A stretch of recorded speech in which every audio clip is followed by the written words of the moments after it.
Aksara Lontera dikenal sebagai aksara Bugis Makassar yang merupakan salah satu aksara tradisional Indonesia yang berkembang di Sulawesi Selatan. Aksara ini terutama digunakan untuk menulis bahasa Bugis dan Makassar.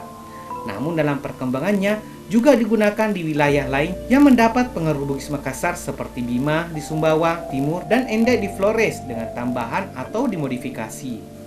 Aksara ini merupakan turunan dari aksara Brahmi India melalui perantara aksara Kawi. Aksara Lontera aktif digunakan sebagai tulisan sehari-hari maupun sastra Sulawesi Selatan, setidaknya sejak abad 16 Masehi hingga awal abad 20 Masehi, sebelum fungsinya berangsur-angsur tergantikan dengan huruf Latin.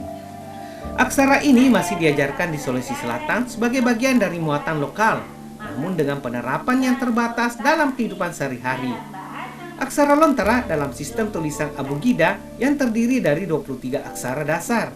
Seperti aksara Brahmi lainnya, setiap konsonan mempresentasikan satu suku kata dengan vokal inheren A yang dapat diubah dengan pemberian diakritik tertentu.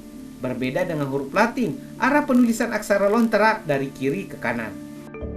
Secara tradisional, aksara ini ditulis tanpa spasi antar kata dengan tanda baca yang minimal.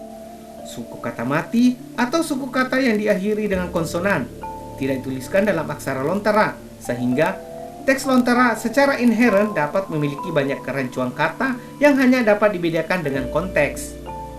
Para ahli umumnya meyakini bahwa aksara Lontera telah digunakan sebelum Sulawesi Selatan mendapat pengaruh Islam yang signifikan sekitar abad ke-15 Masehi, berdasarkan fakta bahwa aksara Lontera menggunakan dasar sistem Abiguda Indik ketimbang huruf Arab yang menjadi lumrah di Sulawesi Selatan di kemudian harinya.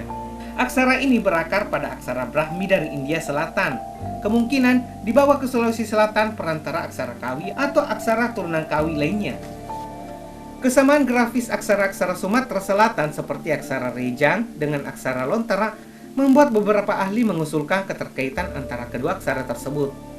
Teori serupa juga dijabarkan oleh Christopher Miller yang berpendapat bahwa aksara Sumatera Selatan, Sulawesi Selatan, dan Filipina berkembang secara paralel dengan pengaruh purwarupa aksara Gujarat India.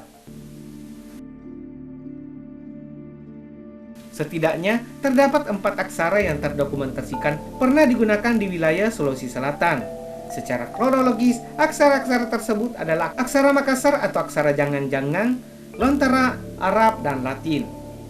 Dalam perkembangannya, keempat aksara ini kerap digunakan bersamaan tergantung dari konteks penulisan hingga lazim ditemukan suatu naskah yang menggunakan lebih dari satu aksara, termasuk naskah beraksara Lontera yang sering ditemukan bercampur dengan bahasa Arab Layu.